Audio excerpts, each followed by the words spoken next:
pull up something online because today's reading is about what region? Africa. And I don't know if you're aware of this. This is something that I haven't really known about. That one I want. I think that if we understand something about the way Africa is divided up linguistically, it would be helpful. So, for example, I had some slides, but I'll just pull this up for you online. If we, do you remember what they call the part of Africa that speaks French? There's a term that they use for that.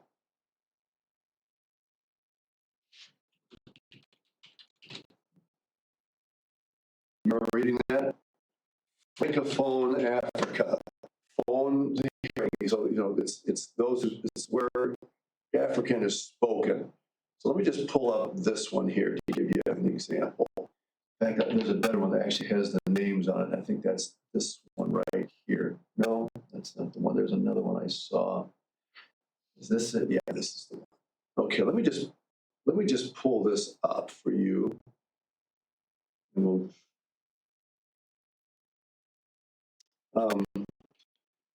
this is interesting when it comes to the division of languages. Okay.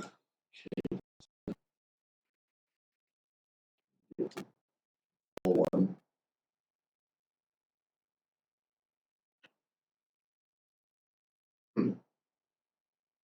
Well,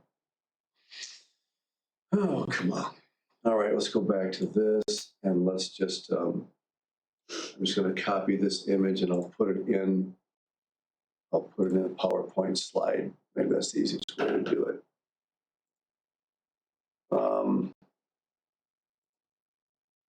All right, let's see, let's move that over here. I'll just paste it in here. Okay, so here we go. So all that blue area is what is known as the Francophone area of Africa. And that obviously doesn't mean that French is the only language, but in all these, it would be at least one of the national languages, okay? But it's a pretty big bite out of Africa. And of course, down here too, you have Madagascar, some islands as well. But there's a lot of French spoken in Africa, and I don't know if you've ever actually studied, the actual regions where that is dominant. Let me show you another one. What's another major language you'd find in Africa? French. Pardon? French. Well, this is French. Yeah, the Francophone is the French. Arabic. Well, okay, now, yeah, I didn't check that one out, but that's worth taking a look at. And of course, you find that mostly up here. And so, yeah, that doesn't have the names of the countries, but that's okay. Let me just copy that. That's not going to copy as well because the resolution isn't as great. But let's see. Let's just drop that in here. Well, all right. Yeah. So it doesn't give. I don't have a legend here, but yeah, you notice that North Africa is going to be very much influenced by Arabic. Okay. So I'm guessing the different colors have to do with what part of the country, how much Arabic is actually dominating that culture. What's another language? English. Yeah, let's take a look at English. English in Africa. Okay. English-speaking countries. So,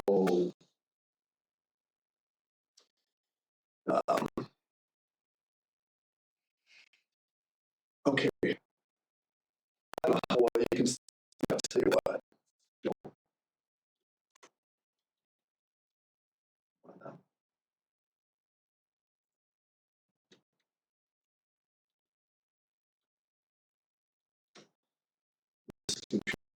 This week it just has really been running sluggish July. Okay, anyway, tons of English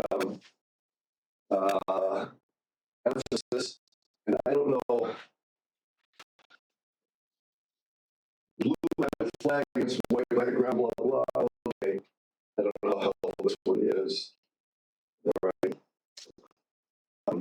But there's a lot of English influence on the continent of Africa. Doesn't say English. Speaking English. Okay. Anyway, that'd be as helpful. But that's one that you guys think of. And I did as I was in Brazil, I was Portuguese. Let me just show you. It's interesting to know the influence of Portuguese.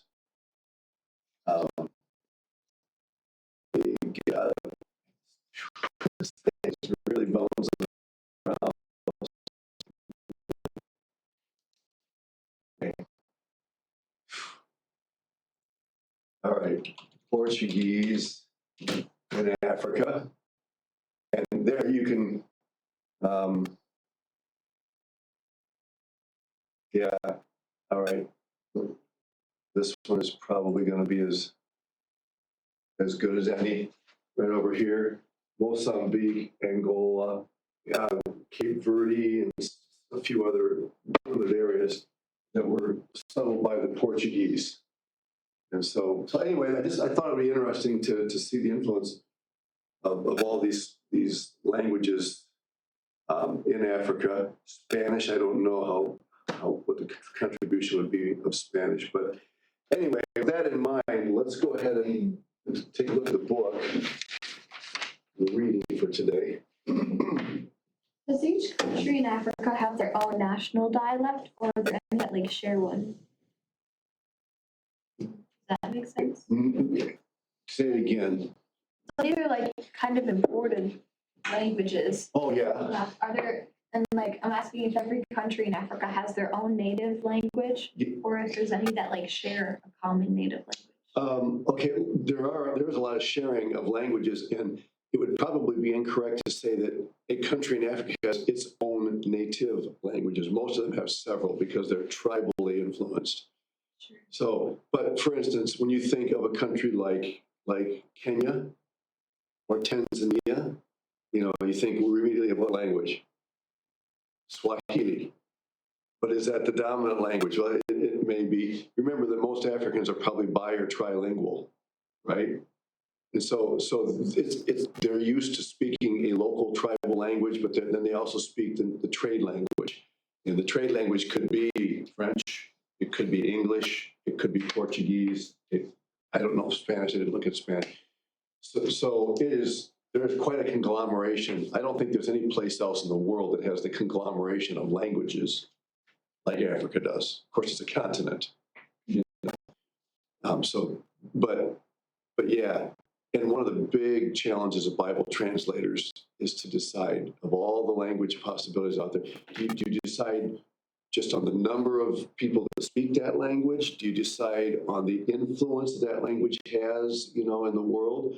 Because it's not necessarily all about how many people speak it. It's about the influence of the language too. And so it's a challenge, huge challenge.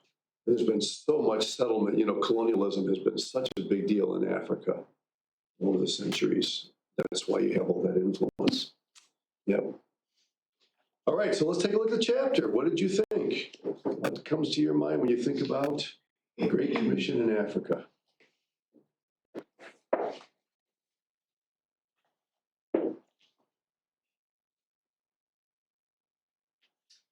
I didn't really understand what the point was of the author defining evangelicalism in the beginning.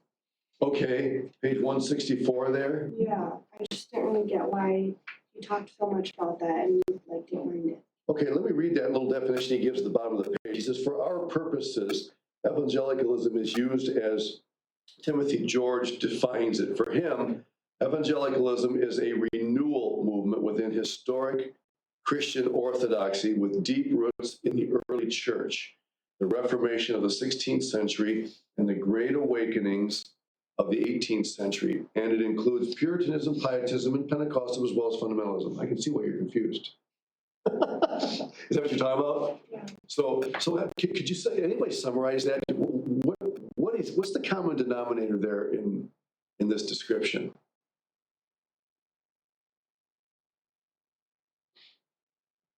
Seems like a reformation in the early church, so they already have like a set of beliefs, and then they said that they're just like renewing it. Okay, Forming it, I guess. okay. Yeah, evangelicalism is it's a very broad term, and it can be defined different ways in different places, different emphases. But if you had to put it all together, evangelicalism is an attempt to return to, and he mentions the early church here too. Liberalism comes into play, major theological doctrines are being questioned. And so evangelicalism is an attempt to restore the gospel emphasis of the early church. Evangelicalism comes from the word evangel, which is the Greek word for gospel. Euangelion is the Greek word for gospel, and that's where our word evangelism or evangelical comes from. It's rooted in the word gospel. So the concern of evangelicals over the centuries has been a drifting away from the centrality of the gospel of Jesus Christ to other things, social work, or whatever, political emphasis, that sort of thing.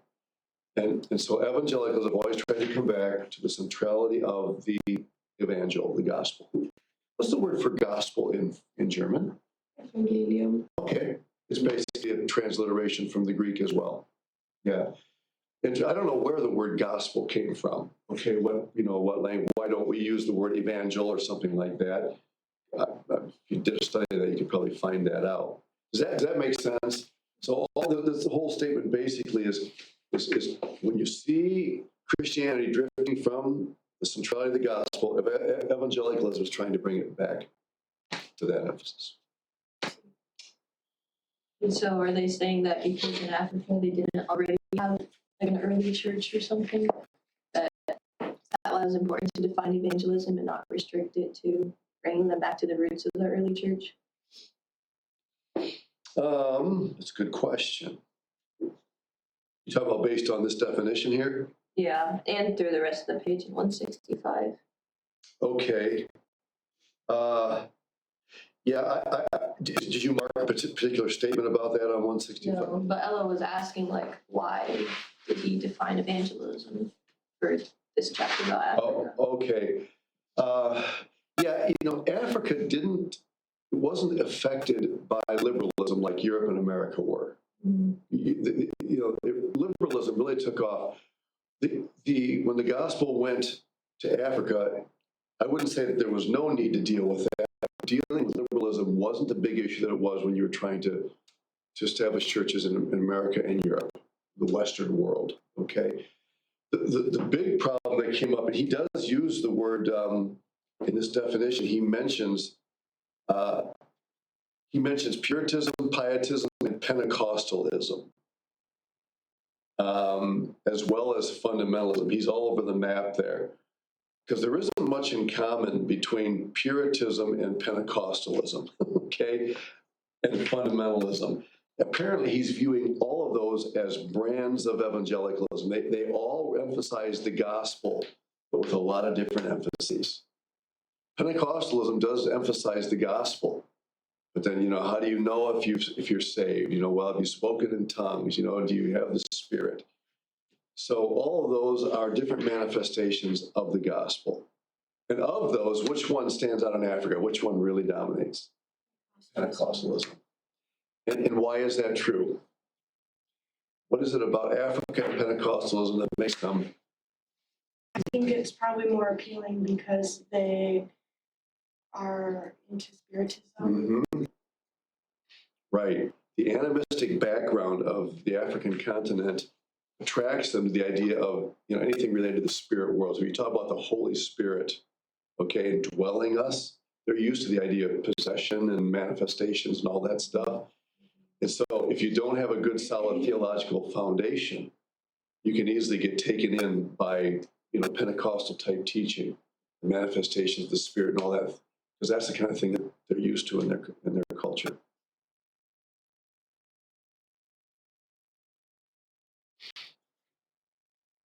Good, what else? But just let me read, I'm sorry, right in the middle of 165, I marked a statement. It's a quote from the guy in Madagascar. It states that an evangelical is one who believes in the good news, gospel, right, evangelion, who has experienced redemption, who is committed to its propagation, and who lives steadfastly in obedience to the authority of the book, the Word of God, as his rule of faith and practice. That is a pretty good definition of what an evangelical is. Okay. All right, what else? Like page 166, Mhm. like I'm like a quarter away into the first paragraph. It says the first church in tropical Africa was an African, not a missionary creation. Which I don't know. I guess like I thought that was super interesting because like I don't have any background of like African missions. At least the idea of like you usually think like it's people coming in and like starting it. And Mhm. then like later in the paragraph it says like I don't know exactly what it said. Basically, there's not a lot of acknowledgement of that Africans are actually like reaching their own people with the gospel. Okay, yeah.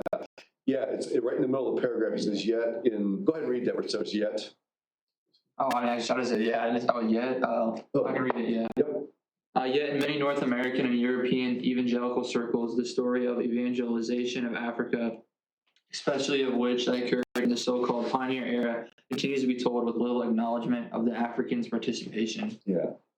So his take on this is that we haven't given enough credit to African nationals being involved in the evangelization of Africa.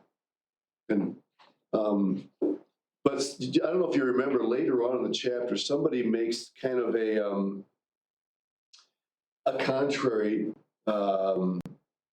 comment about that. Let me see if I can find that later on in the chapter. If you happen to find that, let me know.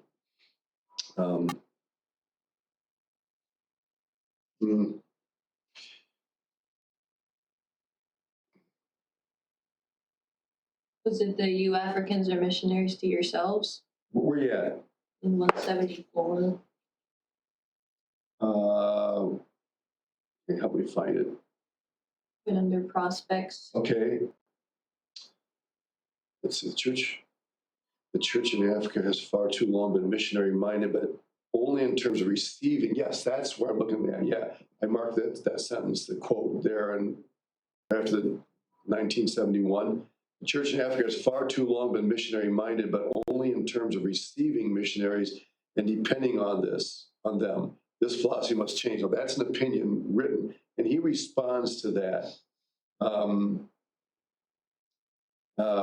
Well, let me just go on here. The contribution of Africans to the evangelization of the diverse population of the continent is certainly an important dimension of missions.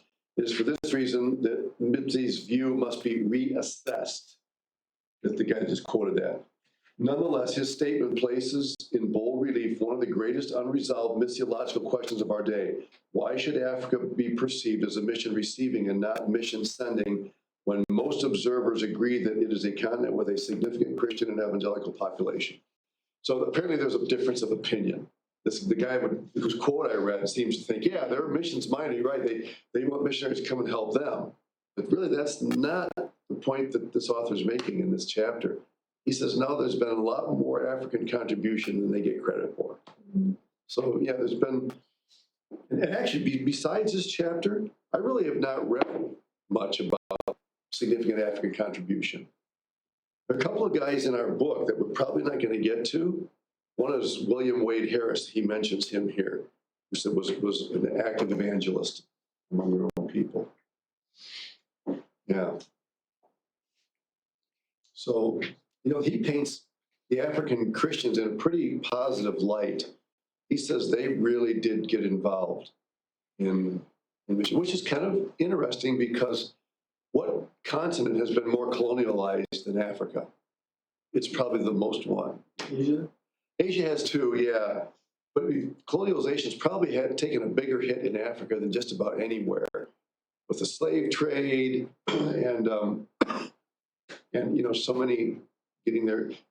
What country has more natural resources, continent, excuse me, has more natural resources than Africa? And because of all of the precious stones and rubber and other commodities, it has been really taken advantage of. Mhm. And yet, seemingly in contrast to that, the African Christians have really gotten on board and been involved. It is sad that people assume that Africa just needs missionaries, but like they actually do have there's a lot of Christians there. Mhm. But people do assume they need missionaries and they're not sending missionaries out. And one maybe thought I had while reading this chapter is that Africa really needs schools or Christian schools or theological seminaries so then they can train those people to become Christians so that they can reach their own people. Yeah. And Sharon, what you just said is huge, not just regarding Africa, but in many places in the world. I mean, we talked about the center of gravity of Christianity shifting, toward the global south, which includes the African continent and a lot of Asia. And many missiologists have said that the biggest need in those parts of the world is not so much Americans coming from America or Europeans from Europe to plant churches, but people to help them establish, educational institutions for leaders and things like that. And when I went to Brazil in 1989, the school where I taught was already nationalized. It had a Brazilian director, and half the faculty was Brazilian. So I went there as a helper. I didn't go there to, establish something brand new. I went there to help come alongside the already established Brazilian leadership there. And I think that's the kind of thing that a guy like this would promote. What we really need. I don't remember him mentioning coming alongside for leadership. I don't think that was his subject here. But what a lot of these countries need is somebody that can come along and help them. Are you guys familiar, any of you familiar with a ministry of Baptist missions called PEP, P-E-P? Does that ring a bell to anybody? It's not widely known, and there are other agencies that have similar programs. PEP stands for Pastoral Enrichment Program. And what happens is they'll find people, some of them who maybe even are kind of semi-retired, who would say, hey, I'll spend the last years of my ministry going to other countries to help train and encourage national leaders, the church leaders there. And for instance, if I wanted to do that in Portuguese, I could go to Mozambique, I could go to Angola, I could go to Cape Verde and other places in Africa that speak Portuguese. I could go to several places in Brazil itself where leadership, needs to be encouraged. And so a lot of agencies have established branches like that where they're trying to find people who go out and help. Yeah, that happened with our church. Like, we planted a new church. And I don't know if you know Rick and Elaine Fessel. They were missionaries in Germany with BMM, and they were retired. And they came back for 5 years to just help start the church, not to be pastors, just Right. to help. And then they went back after 5 years. So that was Who really was that? Rick and Elaine Fessel. Oh, yeah. I just saw him. Yeah. So they came and they were retired already. So that was really cool. Yeah. That's really neat. Did you know their girls very well? Not really, no. They would have been a little older. I think they were, I don't remember them being Yeah. in Germany before that, so, but, They're a really sweet family. yeah. Really nice. They're living in Ankeny now, You've been to their house? Yeah. Yeah, they're really special people. Yeah, so a lot of people are saying, look, what these people really need is not somebody to come and take over the work, but comes alongside and help train leaders. Yeah. Good. What else?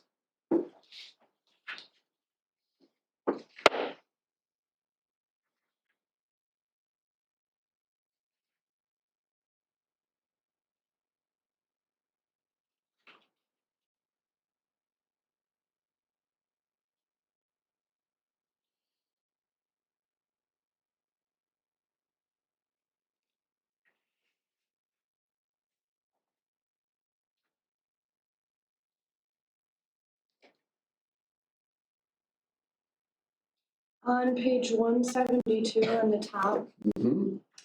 it says, They frequently engaged in power encounter as they established churches and led new converts in the burning of their fetishes. What is that talking about? Okay, you're asking really good questions. We've talked some, maybe not so much in this class, we have talked about power encounters. Do you remember what power encounters are? Does any, Like having encounters with demons. yeah, power encounters refers to manifestations of superiority between two or more opposing spiritual forces.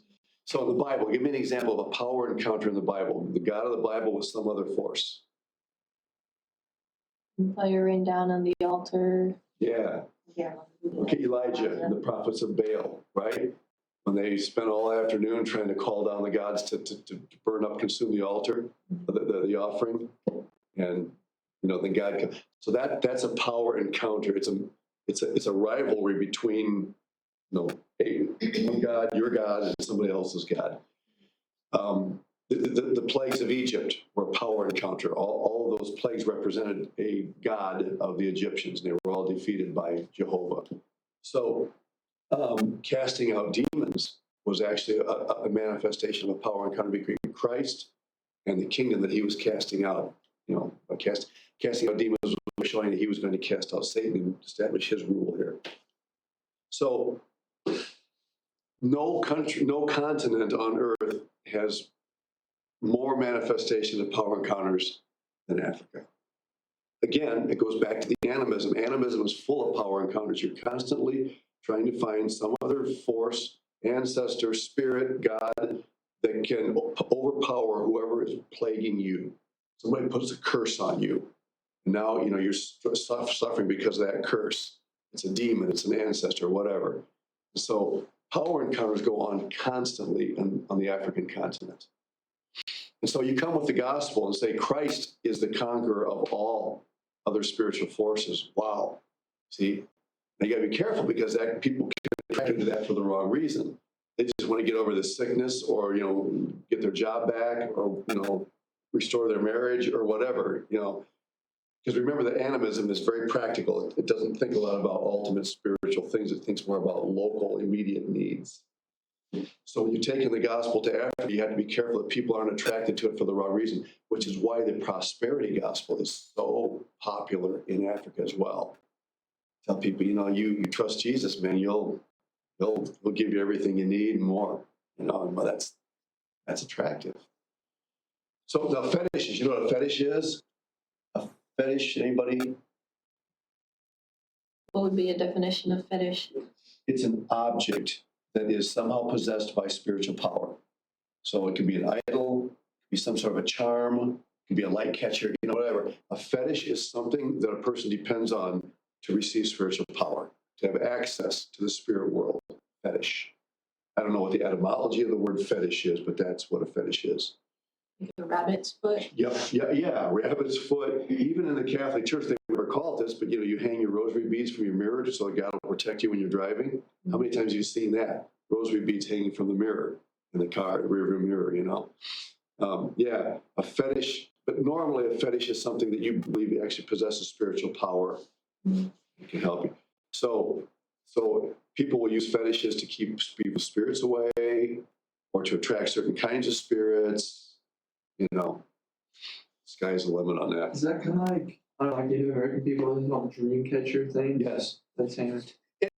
Popularly, Yeah. it's just kind of a cute thing. Yeah, it's kind of weird. Yeah. I mean, I have light catchers hanging up, things, but I just like the way that they refract the light, But if you buy those and you use that little tag on, you read about it, and that's so cute. That's this, you want to, the energy that you need for the day and the warmth that it gives you and blah, blah, blah. Well, it sounds really cool and just kind of, it's a nice sales pitch.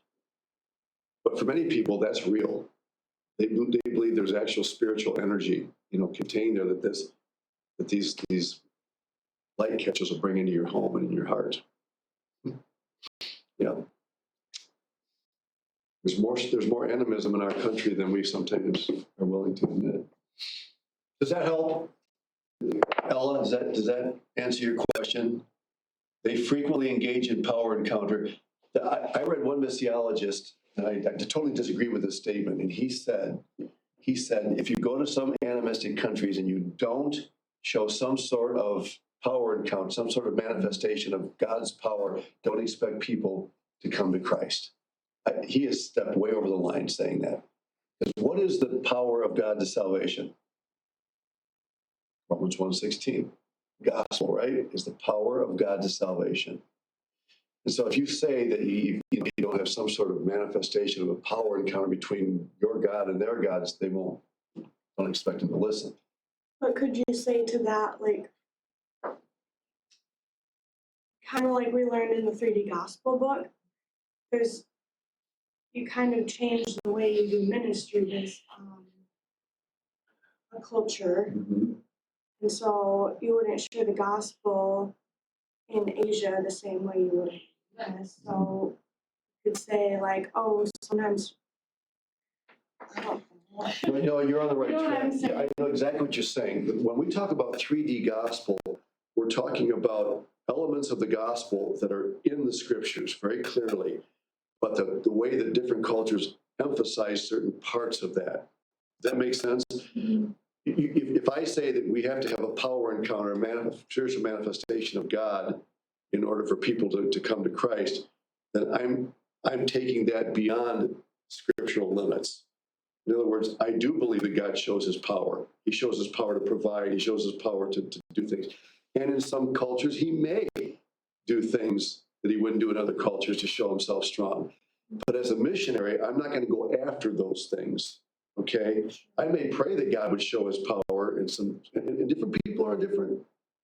There are people that are missionaries. I actually pray that God would do something, manifest something very obvious in the weather or in healing somebody that would show his power. But I don't know if you remember, if any of you read the article, "The Flaw of the Excluded Middle." We get into that article in current issues class next semester. And Paul Hebert, the author, tells a story about Africa where somebody went and the missionary's daughter got sick. Actually, it wasn't a missionary. I think it was a believer's daughter. It was either a missionary's daughter or one of the believer's daughters got sick. And they prayed and prayed. This is a great opportunity to show the power of God to these people, God healing this child. And what happens? The child dies. But what happens when the child dies, the way that the church handles the death of that child, the burial, the service, the singing, the praising God, the trust in God, along with all the tears of sorrow and losing the child, it spoke to those people in such a powerful way that even a manifestation of some sort, would not have equaled the character that they showed when that child died. Does that make sense? Yeah. So he says, here's a great illustration. You don't have to have those kinds of spiritual manifestations. Just the way that they reacted and trusted God and loved one another and encouraged one another spoke more powerfully than a manifestation like that could have. So I think that's, when we talk about 3D gospel, we're not talking about adding things to the gospel other cultures like. We're talking about emphases that are already embedded in the gospel message but aren't always recognized or emphasized as much. It is sad that the missiologist assumes that if they don't see like a power encounter, then they won't get saved. Because didn't Jesus in the New Testament, I think it was Jesus, didn't he say that like he already has done powerful works, but then the Pharisees or people, they still reject it. Yeah. And so he doesn't need to prove himself to us for us to get saved. People will still reject it. Right after a series of messianic signs, the Pharisees say, "Show us a sign that you're the Son of God." It's like, what? Have you been paying attention? Right. Those things will not. Yeah. Just like casting out demons, people ask the question, should we cast out demons? Casting out demons doesn't guarantee anything except that the demon comes out. If the person doesn't come to Christ as a result, it could get worse afterwards. Laura? Just thinking, like, I agree with you, but then, like, I feel like the struggle with this is, like, often when people are asking for power encounters, maybe because they don't think the gospel has as much power, or that prayer doesn't have as much power, just like God's word, things like that. And they definitely do, but do you think it would be wrong to ask for a power encounter if that's how God decides? I've ministered in Northeast Brazil, which has a pretty powerful African content. In fact, a lot of people come to Northeast Brazil and say it looks just like Africa. I would say this, there's nothing wrong with praying that God would make himself clear, make his power clear to the people, okay? I'm okay with praying that as long as that doesn't usurp the central place of the gospel message, because it's the power of the message, the power of the gospel that saves. So if you're keeping the gospel message front and center, and then you're asking God to do whatever else he might do to draw people to that, I'm okay with that. Jesus did that, you know, he used power to show that he was the Messiah. Acts 19 is Ephesus, right? Paul's ministry there. And they're casting out demons. They're the guy, everything that gets attacked by a demon because he's trying to cast out demons in the name of the Jesus that Paul preaches. There's a lot that goes on spiritually there. But at the end of the chapter, Luke summarizes the ministry in Ephesus by saying, so the word of God prevailed in that region. He comes back to the centrality of the message. And when Paul writes to the Ephesians, he talks about spiritual power, you know, the armor of God and all of that. But then, you know, he says the word of God is the sword of the Spirit. It's the central thing. So, yeah, so God does, just as Satan will vary his methods depending on the culture he's in, God himself has interacted with cultures according to their bent and the way that they think and live. So I don't think it's wrong, Laurel, to ask God to do some amazing things, but always keep the message central.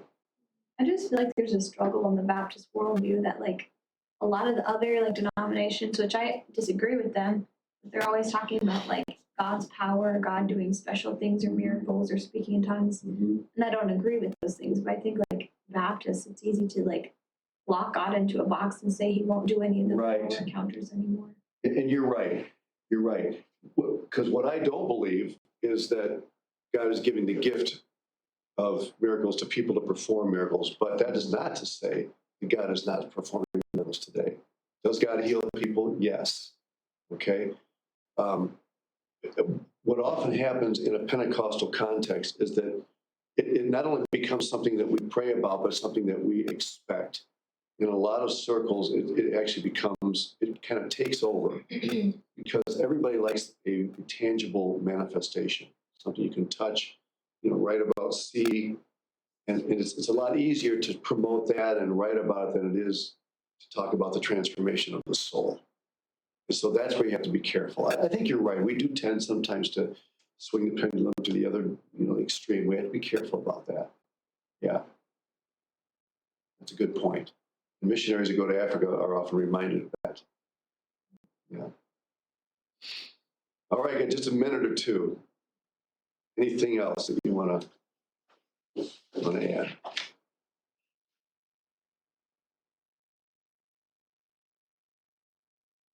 I think it was just surprising to read about how how much Native Africans have been doing in missions there and in the churches there. It's kind of like we talked about in the beginning. We just assume everything happens because the missionaries Right. going. And Ella, something else to keep in mind is that is to the credit of the missionaries too, because one of the reasons that those nationals got so involved is because the missionaries, at least many of them, allowed them to. They recognized the importance of national leadership. If they had been constantly stifling that, it may have been harder for those Africans to. And remember, we read about Latin America last week, and they made a similar comment. You know, many Latin Americans have been involved in ministry, but they never don't keep records, and so, you know, people don't hear about it. The missionaries are writing letters back to their supporters and all that, but the nationals don't do that as much, and so we just don't hear about it. Yeah. Well, sorry. One last thing I want to say, like that kind of goes along with that. On page like 166, it just says that like the first church in tropical Africa was an African, not a missionary creation, and just to test the fact that like they did kind of start a lot of stuff themselves, and they weren't dependent on the missionaries. Like they recognized they didn't need outside people to share the gospel because that was the power. Yes. Yeah, that's good. And that's a tribute to the African people and to missionaries that helped encourage that. All right. Hey, thank you guys. I guess next time we meet is Monday after Thanksgiving. 2 more weeks. Thank you. What time's your game tonight? 8 PM. It's a weird time. Yeah, we have I think they had like 4 teams are counting us through their teams come in. Just because I know it like saves people money